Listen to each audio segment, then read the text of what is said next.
Everybody, so in today's video I am just going to talk a little bit about my thyroid levels. I know some people have been asking to give an update about that, so just wanted to go ahead and get started just to discuss what the doctor's appointment was like in May and then what it was all about recently. So I did bring up to my endocrinologist about possible radioactive iodine and all of that, and as far as having kids, any more kids, and what to do. And we actually saw an improvement in my levels in May. I think the appointment was like May 8th. No, it was like the end of May. Like May 26th, I think was my doctor's appointment. Looks like I had my labs drawn on May 22nd. And those levels, alright, so for the T3 free, reference range for that is 2.0 to 3.9. My levels were 3.1, so normal range. My T4 free, reference range for that is 0.58 to 1.64. My levels were 0.73, so normal range for that. And then my TSH was 0.02. Normal range is 0.34 to 4.70. So again, mine was 0.02. So barely registering, but it did come up a little teeny tiny bit. So she went ahead, and since my T3 free and T4 free were normal range, she did reduce my dose of methimazole from 40 milligrams to 35 milligrams. Since 40 is kind of the max you can be on, she wanted to decrease it if she could. So she did go ahead and do that. So from May 26th until I went to the doctor on August, I think that was August 18th actually. I had these labs drawn August 11th. Okay, so from May 22nd to August 11th. So I was on 35 milligrams from the end of May up until here recently, the middle of August, and got my labs drawn August 11th. And they didn't do my T3 free, and so they went ahead and did the total T3 instead.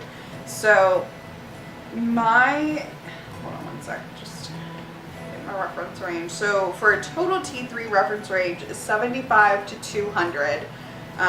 My total T3 was 90. So mine is normal range, the total T3, which is bound and free T3. My T4 free T4, whatever you want to say, free T4 was 0.81. So that was even more normal range than before. This is on 35 milligrams of methimazole. And then my TSH went up from 0.02 all the way up to 0.17. Now again, reference range for that, sorry if I keep looking down looking at my papers.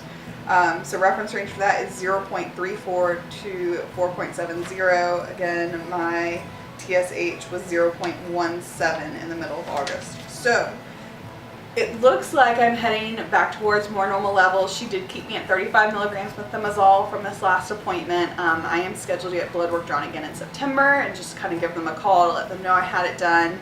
So my endocrinologist can kind of look over the levels, see how I'm still doing on 35 milligrams. If they're too slow, then she would go ahead and reduce the medication. If they're still holding steady and you know, going good, and I'll probably stay on 35 milligrams for now. As far as the radioactive iodine goes, since I do want to have more children, she said that she would hold off on that for now. You know, she did kind of ask for reference range, and I said, you know, we'd like to try again probably in a couple of years, and she said that would be fine. Again, I'll probably have crazy thyroid afterwards, after the next child that we do have, and we'll probably end up doing the radioactive iodine probably in another 5 years.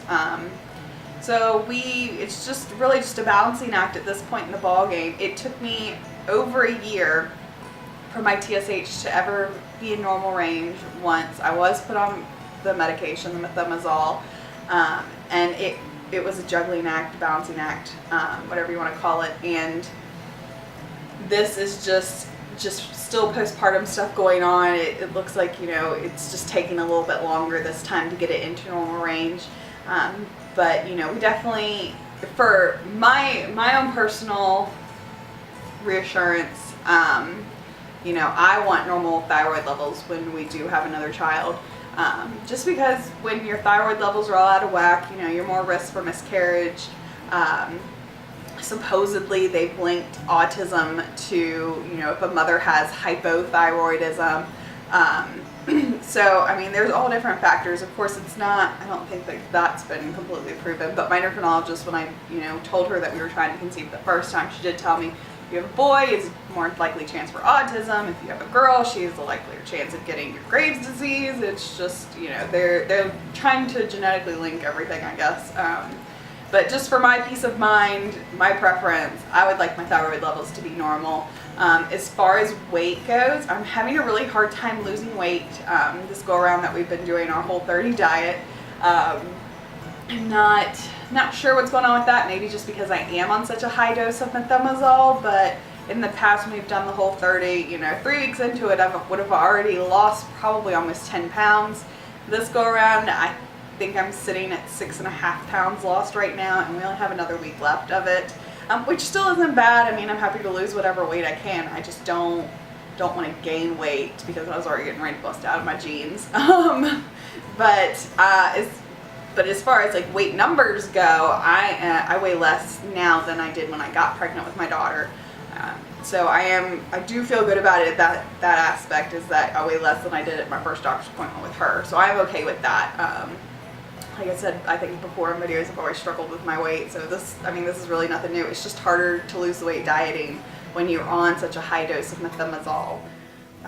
That is pretty much it for this update. I probably won't do an update about my thyroid in September just because I won't see the doctor. I won't know what the levels are because she's the one who gives me the printout of what my levels are at the doctor's visits, and I actually don't see her again until December 8th, I believe.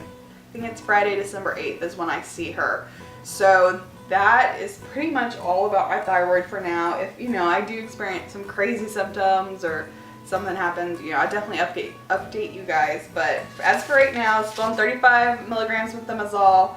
That's going well, and my levels are looking good. So that is all for this video. Thanks for watching, guys. You know, appreciate you guys tuning in just to check up and see how things are going. Again, I'm not a medical professional by any means. I get a lot of questions from you guys about the methimazole and the PTU and, you know, what is it, and, you know, what would you recommend, and all of this stuff. Again, not a medical professional, but, you know, obviously I do have the experience with being pregnant and having a thyroid disorder and all of that. So again, I love hearing from you guys, love hearing updates from you guys. Please feel free to email me with any questions, comment below. Like this video if you liked it, subscribe so you can get alerted to when I post new videos. Thanks for watching. Bye.